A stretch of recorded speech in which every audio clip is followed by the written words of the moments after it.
기도하심으로 주일 일부 예배를 하나님 앞에 드리겠습니다. 오늘도 거룩한 주일을 맞이하여 주님 앞에 나왔습니다.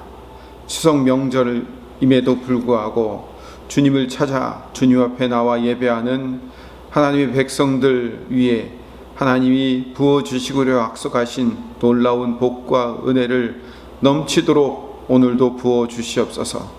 받은 은혜 가지고 추석 명절을 또 한 주간을 주님 방법과 주님 뜻대로 살아갈 수 있도록 주여 역사하여 주시옵소서.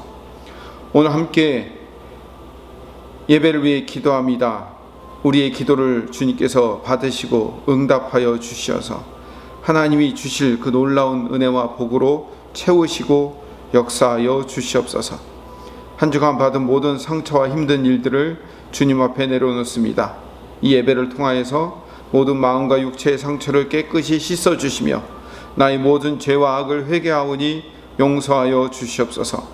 이제 예수님의 보혈의 공로만을 의지하여 은혜의 보좌 앞에 담대히 나아가오니 주님의 의로우심을 덧입혀 주셔서 거룩한 성도로 하나님의 백성으로 예배하게 하여 주시옵소서.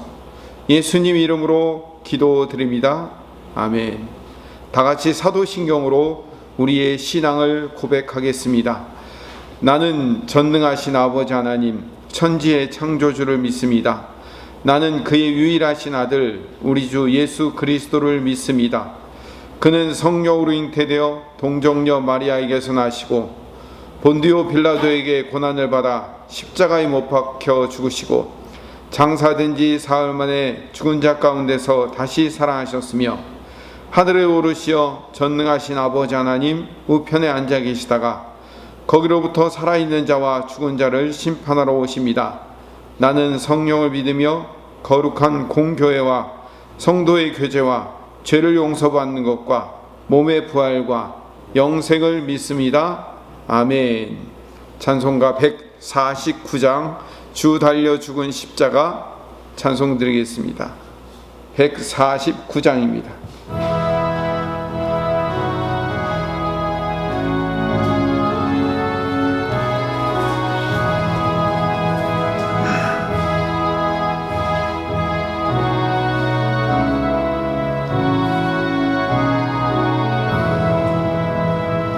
주 달려 죽은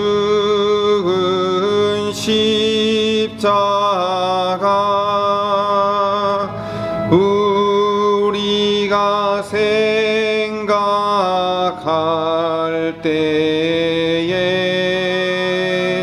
세상에 속한 욕심을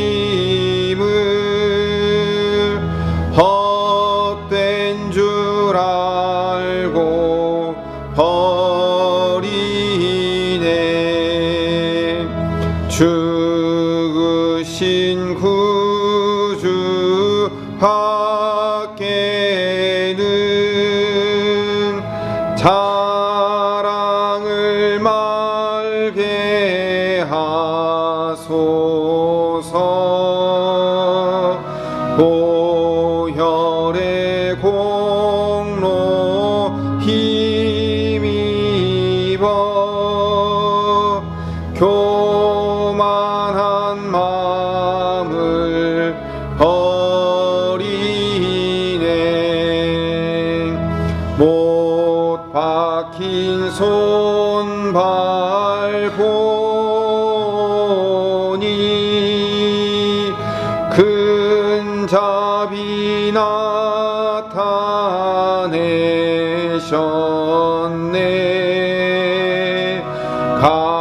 가시로 만든 면류관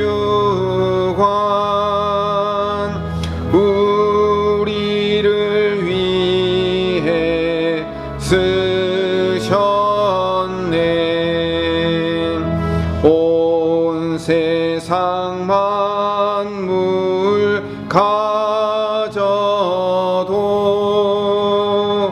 주 은혜 못하 갚겠네. 놀라운 사랑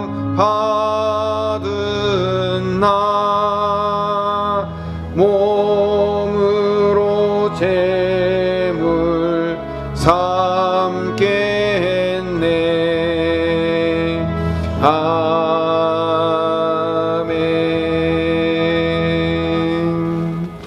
오늘도 우리가 십자가를 붙들고 십자가의 능력을 의지하며 살아가는 주의 백성 되게 하여 주시옵소서. 예수님의 십자가가 얼마나 우리 삶에 놀랍고 큰 변화를 일으켰는지를 우리 마음 가운데 깨닫고 그 십자가의 삶을 우리도 살아가는 주의 백성 되게 하여 주시옵소서. 말씀 가운데 함께하여 주시옵기를 간절히 바라옵고 예수님 이름으로 기도드립니다. 아멘. 함께 상고할 하나님의 말씀은 요한복음 3장 9절에서 16절 말씀입니다. 니고데모가 대답하여 이르되 어찌 그러한 일이 있을 수 있나이까? 예수께서 그에게 대답하여 이르시되 너는 이스라엘의 선생으로서 이러한 것들을 알지 못하느냐? 진실로 진실로 내게 이르노니 우리는 아는 것을 말하고 본 것을 증언하노라. 그러나 너희가 우리의 증언을 받지 아니한도다. 내가 땅의 일을 말하여도 너희가 믿지 아니하거든. 하물며 하늘의 일을 말하면 어떻게 믿겠느냐? 하늘에서 내려온 자 곧 인자 외에는 하늘에 올라간 자가 없느니라. 모세가 광야에서 뱀을 든 것 같이 인자도 들려야 하리니 이는 그를 믿는 자마다 영생을 얻게 하려 하심이니라. 하나님이 세상을 이처럼 사랑하사 독생자를 주셨으니 이는 그를 믿는 자마다 멸망하지 않고 영생을 얻게 하려 하심이라. 아멘. 오늘 본문 9절에 니고데모가 어찌 그러한 일이 있을 수 있나이까? 라고 예수님께 질문합니다. 무슨 질문이냐면 지난 3절에 구원은 거듭나야 된다 라고 말씀하시고 5절에 물과 성령으로 나야만 한다 라는 그 예수님의 대답, 그리고 또 8절에 구원은 바람이 임의로 부는 것처럼 그 소리는 들어도 어디로 와서 어디로 가는지 알지 못하는 신비한 과정이다 라고 예수님이 구원에 대해서 설명을 하니까 그러한 일이 어떻게 있을 수 있습니까? 라고 니고데모가 예수님께 질문한 겁니다. 그러자 10절에 예수님이 대답하십니다. 너는 이스라엘의 선생으로서 이러한 것들을 알지 못하느냐라고 약간 책망에 섞인 소리를 하시는 거예요. 니고데모는 지난주에 봤던 대로 산헤드린 공의의 회원이에요. 바리새인이고요. 유대인의 대표격으로 예수님께 논쟁하러 한 그 이스라엘의 선생인 사람인데 어떻게 성경에서 말하는 구원의 기초도 모르느냐라고 예수님이 말씀하신 거예요. 계속해서 11절에 우리는 아는 것을 말하고 본 것을 증언하노라. 그러나 너희가 우리의 증언을 받지 아니하는도다.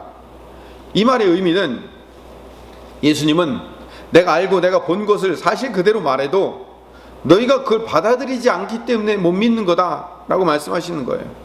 사실을 사실대로 얘기해도요, 받아들이지 못하면요, 그걸 믿지 못하면 아무 소용이 없어요.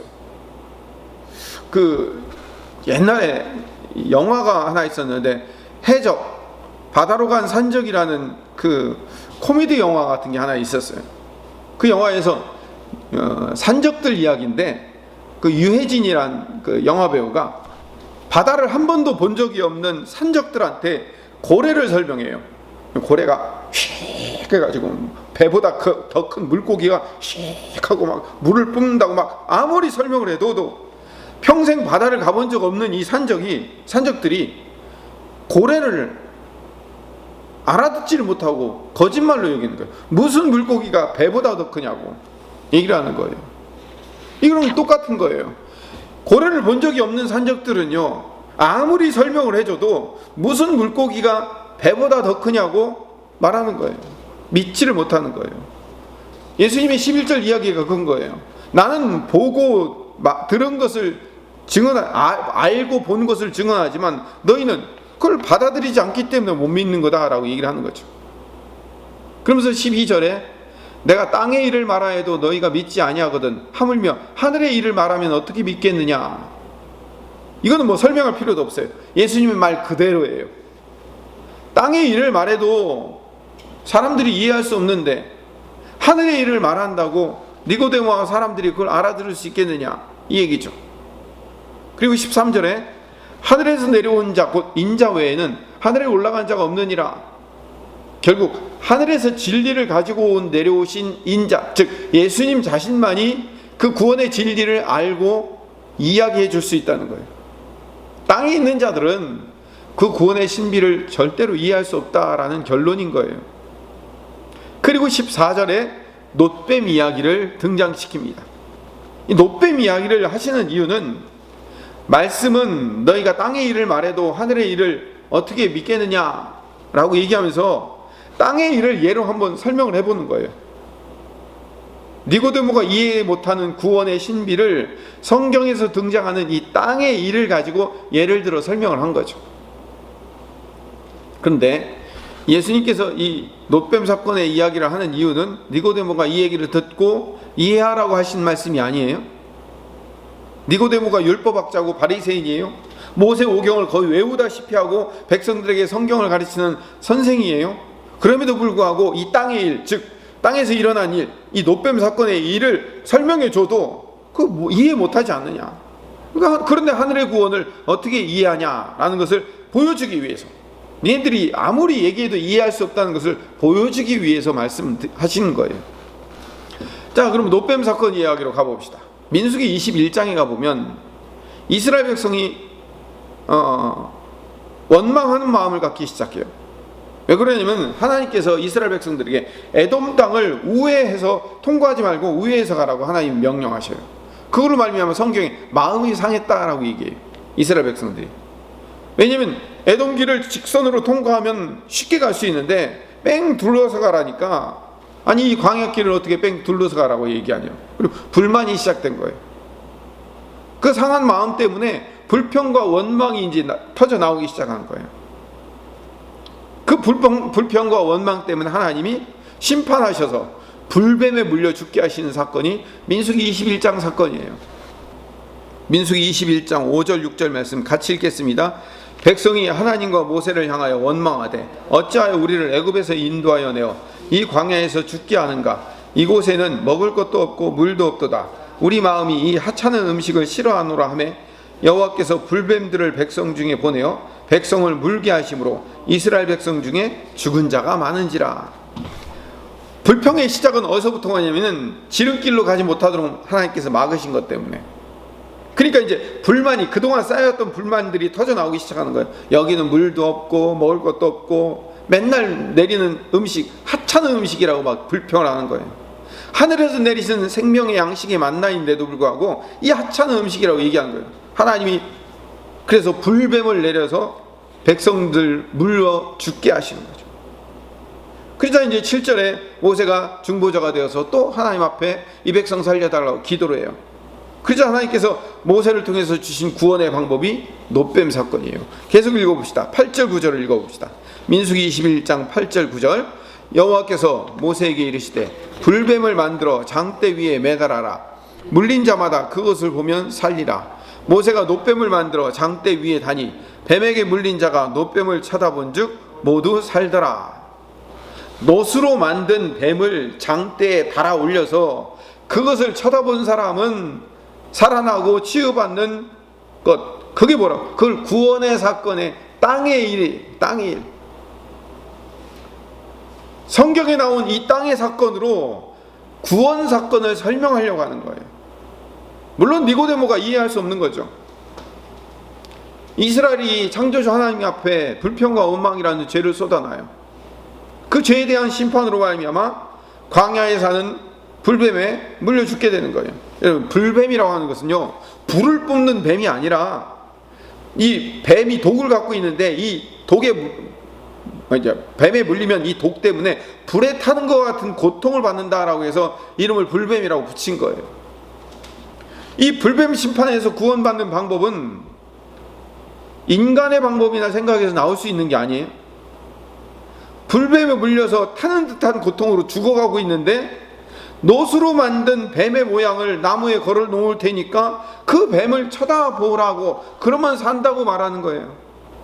그럼 누가 보겠냐는 거죠. 군대에서 고생한 사람들 나중에 제대한 다음에 뭐라고 얘기해요? 그쪽으로는 오줌도 안 는다고 얘기하죠. 뱀에 물려서 고통에 처해, 불에 지지는 것 같은 고통에 처했는데 또 뱀을 보면 산다고? 나 절대 그런 뱀 안 봐 라고. 인간의 마음은 그렇게 완악한 마음과 불평불만한 마음으로 내가 생각하는 내 방법이 아니기 때문에 와서 치료제를 개발해서 준다든지 뭐 이런 게 아니고, 내가 뱀에 물렸는데 뱀을 또 쳐다보라고? 그게 할 짓이야? 그게 사람의 방법이야? 라고 생각하는 그 방법으로 하나님이 이스라엘을 구원하신다는 거예요. 이게 땅의 일이에요. 근데 하나님께서 뱀의 모양을 왜 하필 놋으로 만들게 하실까요? 히브리어에서 놋은요, 네후샤라는 단어예요. 심판의 결과를 가리켜요. 레위기 26장 19절에 보면 내가 너희의 세력으로 말미암은 교만을 꺾고 너희의 하늘을 철과 같게 하며 너희의 땅을 놋과 같게 하리니, 너희 교만을 꺾어서 너희 땅을 놋처럼 만들어 버리겠다라고 얘기하셔요. 하나님께서 가장 싫어하는 교만함의 벌로 땅을 놋처럼 단단하게 만드는 거예요. 놋처럼 단단하게 만들면 그 땅에서 농사 지을 수 있어요? 없잖아요. 심판의 결과예요. 이사야 48장 4절에 보면 내가 알거니와 너는 완고하며 내 목은 쇠의 힘줄이요 내 이마는 놋이라. 완고한 마음, 우리가 완고하다는 것을 뭐 어떻게 표현해요? 얼굴에 철판 깔았다 뭐 이런 식으로 표현을 하죠. 이 내 이마는 놋이라는 얘기는 뭐냐면은 내 이마가 놋처럼 단단하게 완고한 마음을 갖고 있다, 이런 의미예요. 하나님께서 가장 싫어하시는 교만과 완고함을 놋으로 표현하고 있거든요. 그 놋은 심판과 심판의 결과물을 상징하는 단어예요. 네후샤. 또 이 놋으로 만든 뱀을 나무에 높이 다르라는 거예요. 율법에 보면 정확히 얘기하면 신명기 21장 23절에 보면 나무에 다는 것은 저주받는 것의 상징이에요. 그 시체를 나무 위에 밤새도록 두지 말고 그날에 장사하여 내 하나님 여호와께서 내게 기업으로 주시는 땅을 더럽히지 말라. 나무에 달린 자는 하나님께 저주를 받았음이니라. 놋도 심판의 상징, 결과물. 나무에 달린 것도 심판의 결과물.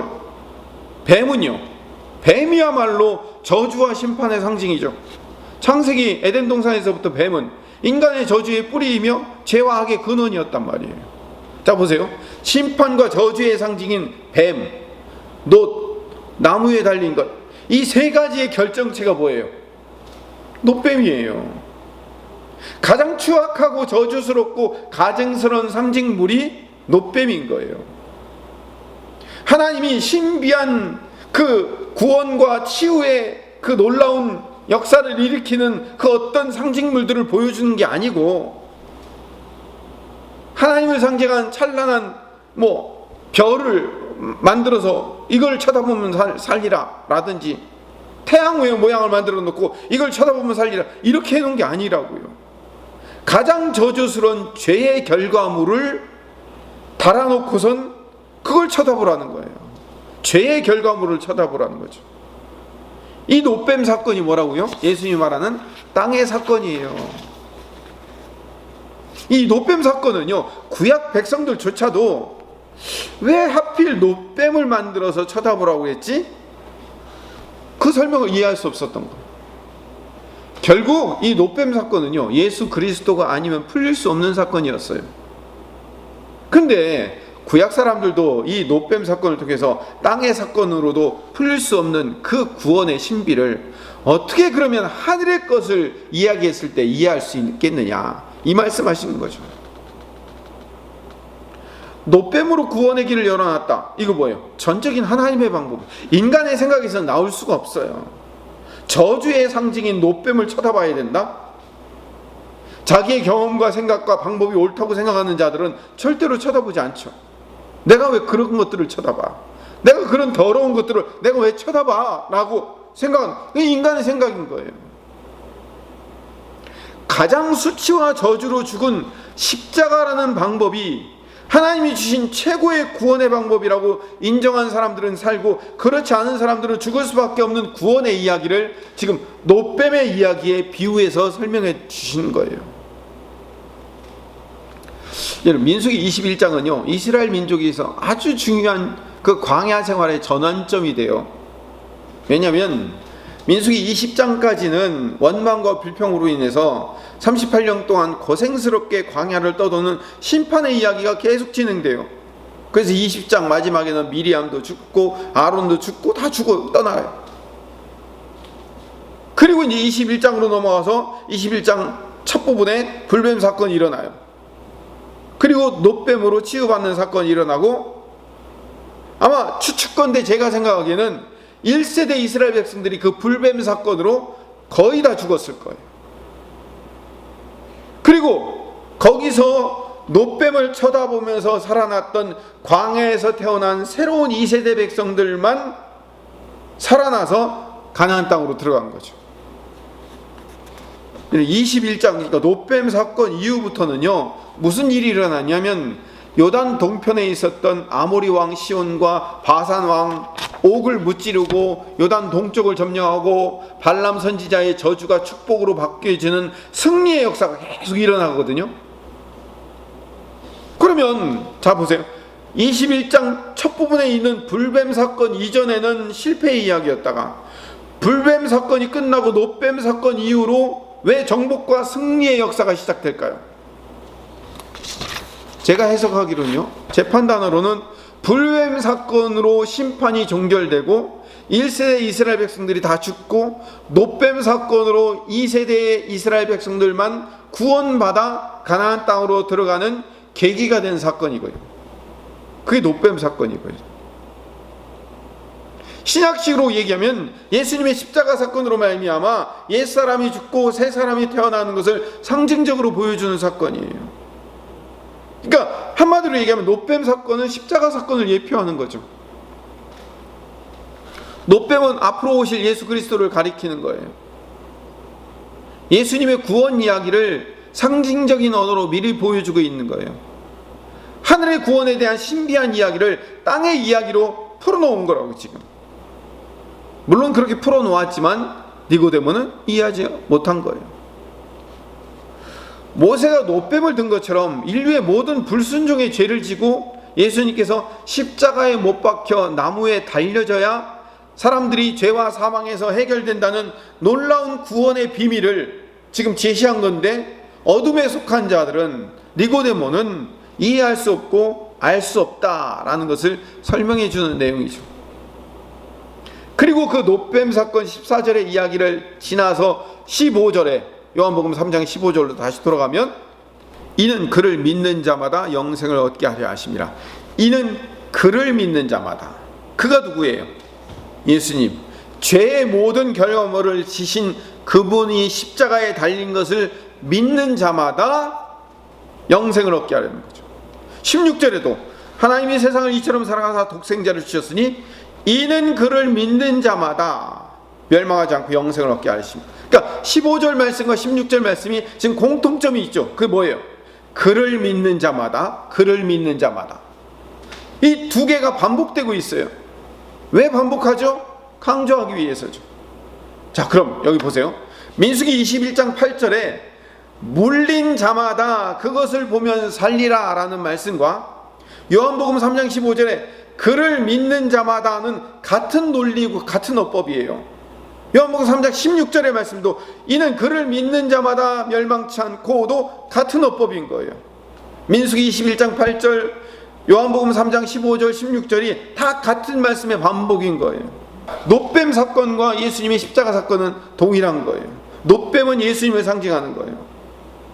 뱀과 놋과 나무에 달린 것이라는 그 세 가지의 더럽고 추악하고 가증스러운 악의 3종 세트를 뒤집어 쓰신 것이 뭐예요? 예수님의 십자가인 거죠. 예수님께 이 악의 상징을 뒤집어 쓰신 것이 우리의 구원을 이루는 유일한 방법이었음을 믿는 것이 그를 믿는 자마다예요. 요한복음 19장 17절로 가보면 그들이 예수를 맡음에 예수께서 자기의 십자가를 지고 해골, 히브리 말로 골고다라 하는 곳에 나가시니, 예수님이 이제 골고다에 십자가를 지고 가시는 장면을 요한복음에 설명한 내용이에요. 예수님이 십자가에 못 박히신 곳은 골고다라는 곳이에요. 히브리 말로는 골고다. 근데 해골이라는 곳이라고 얘기해요. 헬라어로 해골은 크라니온이라는 거예요. 크라니온, 이 해골 모양의 바위가 있다고 얘기해서 이 크라니온이라고도 불리우고, 또 그 지형 자체가 해골, 두개골 모양으로 돼 있다라고 해서 크라니온이라고 불리기도 해요. 근데 여기는요, 유대인들의 공동묘지예요. 발굴해 보면 고대 시대 거기가 공동묘지였어요. 그래서 헬라어로의 크라니오니오는 라틴어로는 캘보리가 돼요. 그래서 이 캘보리를 우리는 뭐라면 갈보리라고 부르는 거예요. 그래서 우리는 이 크라니온이라고 불리우는 이 장소, 해골이라는 장소를, 그러니까 히브리 말로 하는 골고다라는 장소를 라틴어로 캘보리 하다 보니까 우리는 갈보리라고 부른 거예요. 그리고 갈보리, 오늘 우리가 부르는 찬송, 갈보리 산 위에 십자가 섰, 이 갈보리 산 위에, 갈보리라는 것은 골고다라는 말의 다른 말이에요. 해골 모양을 가지고 있는 공동묘지인 이 골고다는요, 나그네들의 시체가 불타는 곳이에요. 유대인들도요, 죽어서 시신을 어디다 묻어요? 동굴 안에다 집어넣죠. 우리나라는 지금은 뭐 그렇게 할 수 없지만, 땅이 적어서 그렇게 할 수 없지만 다 묻었잖아요. 그런 것처럼 다 동굴에 넣었어요. 각자 자기들의 동굴이 있었어요. 그런데 나그네들은 어떻게 했을까요? 나그네들은 어디 묻을 데가 없잖아요. 그러니까 그 나그네들의 시신은 이 갈보리라는 곳, 즉 골고다라는 곳에, 공동묘지에 그냥 가서 태워가지고 거기다 버리는 거예요. 돌에 맞아 죽어야 될 그 사람들이 있어요. 율법을 어기거나 큰 죄를 저질러서 돌에 맞아 죽어야 될 사람은 그 자리에서 돌을 쳐서 죽이면 그 시신을 끌고 그 공동묘지로 가야 될 거 아니에요. 그러니까 그게 귀찮으니까 아예 그 돌에 맞아 죽을 사람을 끌고 어디로 갈까요? 골고다로 가요. 그래서 거기서 돌을 던져서 죽이는 거예요. 그렇게 공동묘지가 되었기 때문에 로마 군인들이 처형 장소가 되기도 했어요. 버려진 시체들과 묻힐 곳 없는 나그네들의 시신이 버려지는 곳이 골고다예요. 해골이라고 불려지는 지형이나 아니면 해골 모양의 바위가 있기 때문이 아니라 온갖 시체와 죽음이 모이는 곳이 골고다예요. 예루살렘 성 밖으로 모든 시체가 던져지는 곳, 거기서 예수님이 십자가에 못 박히신 거예요. 예수님이 골고다에서 십자가에 못 박히셨다는 그 의미는 뭐냐면, 인간이 스스로 해결할 수 없는 가장 큰 절망이 뭐예요? 죽음이잖아요. 죄와 불순종의 결과가 뭐예요? 죽음, 사망이잖아요. 그 죄와 사망의 그 모든 더러운 것을 예수님이 뒤집어 쓰시고 죽음의 언덕으로 올라가신 거라고요. 그거를 믿는 자마다 영생을 얻게 되는 거예요. 이거를 15절 16절에 이는 그를 믿는 자마다 라고 설명한 거예요. 여러분, 이 말을 이렇게 오해하시면 안 돼요. 이는 그를 믿는 자마다 멸망치 않고 영생을 얻는다고 말씀하니까 예수 믿으면 복 받는구나, 예수 믿으면 천당 가는구나, 이 말에 까짓 거 예수라는 신에게 보험 하나 들어놓자. 뭐 나쁠 건 없잖아. 복도 준다는데, 영생도 준다는데 한번 믿어보자 라고 그냥 한 다리 걸쳐놓는 것을 그를 믿는 자마다 멸망치 않고 영생을 얻는다라고 이해하면 안 돼요. 인간의 가장 흉악한 죄의 결과물을 뒤집어 쓰고 죽은 것이 구원의 유일한 방법이라는 사실을 믿는 것이 이는 그를 믿는 자마다예요. 헬라 세계에 충실한 이 그리스 로마 사회는 신은 능력 있는 존재. 그래서 그리스 로마 신화에 보면 모든 신들은 다 뭐예요? 각기 특별한 능력을 갖고 있잖아요. 그래서 그리스 로마 신화가 현대화된 게 뭔지 아십니까? 어벤져스라는 영화예요. 그 어벤져스의 영화들을 보면 뭐 해야 돼요? 그 영웅들이 자기들만의 독특한 하나 내지는 두 개 이상의 특별한 능력을 갖고 있잖아요. 이게 그리스 로마 신화에서 그대로 나온 거예요. 이게 헬라 문화를 갖고 있는 사람들의 전형적인 생각이에요. 신은 그런 어떤 인간이 가질 수 없는 어떤 특별한 능력을 가지고 정복하고 지배하는 능력자, 권능자라고 생각하고 있었어요. 당연히 유대인들도요, 그 헬라 세계에 살기 때문에, 왜 로마에 속해 살잖아요. 400년 동안 로마 세계 속에 식민지로 살았기 때문에 그들도 그 헬라 세계관에 충실했어요. 그래서 신은 영웅, 지배하며 정복하고 악의 무리를 몰아낼 영웅, 그런 영웅이라고 생각했어요. 하나님이 보내실 메시아는 그런 영웅이 이 땅에 나타날 것을 기대했단 말이에요. 그런데 그 영웅이 나타날 것을 늘 기대하고 있었는데, 어벤져스가 나타날 것을 기대하고 있었는데, 그런데 십자가에 못 박힌 죄수를 우리 주님으로 믿으라니? 말이 되냐고요. 목수 출신의 천한 사형수가 정치범으로 로마인들에 의해서 죽은 것이, 나무에 매달린 것이, 골고다라는 그 나그네들이 들어가는 그 묘지에 사형수가 되어 죽은 그 사람을 우리의 구원자로 믿으라고? 불뱀에 물려서 죽어가는 자들에게 가장 저주스럽고 수치스럽고 가증스러운 고통의 상징이며 심판의 상징이는 노뱀을 쳐다보면 살 수 있다는 말과 똑같은 말인 거예요. 우리 그거 너무 쉽게 얘기하면 안 돼요. 까짓 거 한번 보면 되는 거 아니야? 라고 생각하는 게 아니란 말이에요. 절대로 쳐다볼 수 없는, 절대로 그분을 구원자로 인정할 수 없는 이를 인정한 사람, 그것을 믿은 사람이 구원받는다는 얘기를 하고 있는 거예요. 세상의 승리자가 되고 뛰어난 자가 되고 세상을 정복하는 자가 되게 만드시려고 우리를 부르신 게 아니고, 십자가에 못 박히는 삶을 살게 만드시는데 우리도 거기에 동참시키는 것을 구원의 방법이라고 믿는 자들에게 구원을 주시는 하나님의 역설이 이 십자가에 달려있는 거예요. 그러니까 그를 믿는 자마다라는 말은요, 구원받는 성도의 삶도 예수 그리스도와 같은 길로 이끄신다는 사실을 믿는 자마다 구원을 얻게 하신다는 거예요.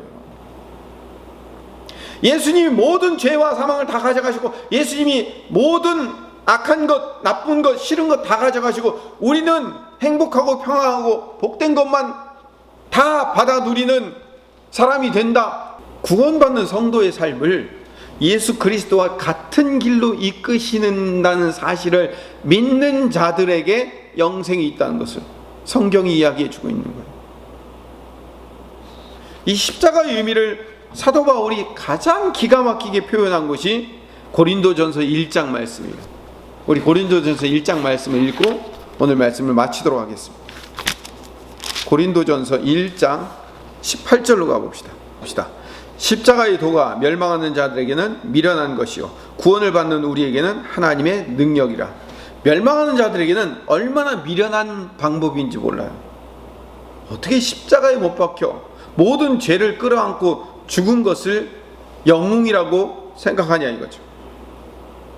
십자가는요, 얼마나 세상에서는 미련하게 보일 수밖에 없는 방법인지 몰라요. 19절 20절 계속 읽어봅시다. 기록된 바 내가 지혜 있는 자들의 지혜를 멸하고 총명한 자들의 총명을 폐하리라 하였으니, 지혜 있는 자가 어디 있느냐. 여러분, 십자가의 능력이라는 것은 이런 거예요. 여러분, 십자가의 능력을 우리는 오해할 수 있어요. 십자가의 능력을 힘입고 나가서 우리는 승리할 것입니다 라는 얘기는, 십자가의 능력을 받아서 그 십자가의 능력이라는 어벤져스의 칼을 하나 들고 온 세상을 다 난도질할 수 있다고 우리는 착각하는데, 십자가의 능력은 그런 게 아니에요. 우리 십자가의 능력을 잘 설명받고선 십자가의 능력을 주시옵소서, 그 능력 가지고 나가서 이 땅을 이기게 하시옵소서라는 것은 마치 그 십자가의 능력이 어벤져스의 어떤 능력이 있는 힘으로 변하게 되고 착각하게 된단 말이에요. 십자가의 능력이라는 것은 세상을 난도질하고 세상을 뒤흔들어 놓을 수 있는 어떤 영웅적 능력을 이야기하는 게 아니에요. 예수님이 또 사도 바울이 우리에게 세상을 이길 수 있는 방법을 어떻게 제시를 했죠? 남보다 낮아지며 겸손하고 용서하며 양보하고 약하고 낮고 천하지만 세상에 천한 것들과 멸시받는 것들과 없는 것들을 택하여 세상에서 있고 잘났고 괜찮다고 생각하는 것들을 이기게 만드시는 것이 하나님의 지혜라는 사실을 우리가 살고 있는 세상에서 알게 만드는 것, 그게 십자가의 능력인 거예요. 우리가 그들 앞에 낮아질 수 있고 그들 앞에 용서할 수 있고 그들 앞에서 양보할 수 있는 능력이 십자가의 능력인 거예요.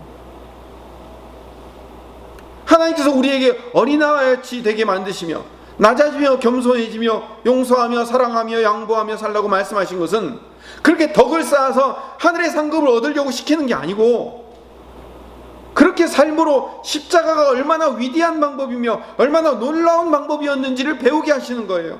그렇게 우리는 낮아지고 양보하고 용서하며 사랑하며 우리는 자꾸 죽어가는데도 불구하고 하나님의 능력이 우리 삶에서 드러나게 되는 것. 왜 그게 하나님의 능력이 나는 낮아지는데도 불구하고 드러나지? 이거 참 신기하다. 이게 십자가의 능력인 거예요. 그래서 그 십자가라는 위대한 방법 앞에서 무릎 꿇게 만드시려는 하나님의 계획이 십자가의 능력이라는 거예요.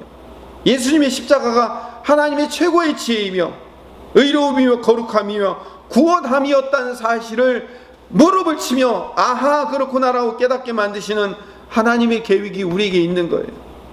우리가 그 십자가의 능력을 이 땅에서 발휘하고 살다 오라고 우리를 불러내신 거예요. 그 십자가의 능력을 경험하며 살아가라고 우리를 부르신 거라고요. 아내들이요, 자기 남편에게 복종하기를 죽게 하듯 하라. 남편 같아야 복종을 하지. 근데 주님은요, 그 말도 안 되는 상황에서 죽게 하듯 하라는 거예요. 내가 못난 게 뭐가 있어서 죽게 하듯 하래요. 그렇게 낮아진, 이거는 십자가의 능력이 아니면 그 말 같지도 않은 상황 속에서 죽게 하듯 복종하지 못해요. 남편들아, 아내 사랑하기를 그리스도께서 교회를 위하여 자신을 주신같이 하라. 자녀들아, 주 안에서 너희 부모를 공경하라. 아비들아, 자녀를 노엽게 하지 말고 주의 교훈과 훈계로 양육하라. 종들아, 성실한 마음으로 주 육체의 상전에게 순종하기를 그리스도께 하듯 하라. 상전들아, 그들에게 위협을 그치라. 온유하라. 겸손하라. 오른손이 아닌 일을 왼손이 모르게 하라. 원수가 줄이면 먹이고 목마르거든 마시게 하라. 오리를 갈아가면 심리까지 쫓아가 줘라. 속옷을 달라가면 겉옷까지 내줘라. 그걸 어떻게 해요? 그 인간에게 그런 일을 어떻게 하냐고요. 내가 주먹 다짐을 안 하는 것만으로 다행으로 생각해야지 라고 하는 자에게 겉옷까지 내주라는 거예요. 이게 뭐라고? 이게 십자가의 능력이라는 거예요. 어떻게 이렇게 말도 안 되는 일을 하면서 살라고 하십니까? 예수님이 내가 그렇게 살았다. 죄와 사망과 모든 불편한 것들과 심판의 상징물들인 뱀과 놋과 나무에 달린 그 악의 3종 세트를 내가 걸머쥐고 죽었어. 그게 십자가의 능력이야. 그걸 우리 보고 살아라는 거예요. 십자가의 능력이라는 것은 지고 빼앗기고 억울한 것 같지만 그게 결국은 이기는 것이며 승리하는 방법이라는 사실을 배우는 거예요. 그걸 믿는 자마다 멸망치 않고 영생을 얻게 하신다는 거예요. 내가 늘 지고 빼앗기고 억울한 것 같은 새, 그것이 영생의 길이라는 사실을 믿는 자마다, 여러분 그 십자가의 방법을 아십니까? 그 십자가의 능력을 믿고 사십니까? 그 십자가의 능력을 믿고 그 예수님과 함께 그 길을 걸어가는 자이십니까? 우리는 그 길을 걸어가기 때문에 우리 안에 영생이 주어져 있고 우리 안에 산 소망이 있다는 사실을 깨닫는 겁니다. 오늘 이 말씀을 우리 마음 깊이 새기는 하나님의 백성 되시기를 간절히 소망합니다. 기도하겠습니다. 사랑이 많으신 하나님, 우리가 십자가의 능력이라는 것을 다시 한번 잘 깨닫게 하여 주시어서 우리가 주님의 말씀대로 주님의 제자가 되어 주님의 길을 가는데도 불구하고 그것이 놀라운 승리의 길이며 그것이 구원의 길이며 그것이 성공하는 길이라는 사실을 깨닫는 것을 믿는 자마다 우리 삶 가운데 영생이 있다는 사실을 발견하고 깨닫는 주의 백성들 되게 하여 주시옵소서. 예수님 이름으로 기도드립니다. 아멘. 51장 찬송하시면서 준비하신 예물을 하나님 앞에 봉헌하도록 하겠습니다. 광고 말씀드리겠습니다. 교회 소식란을 참조해 주시기 바랍니다.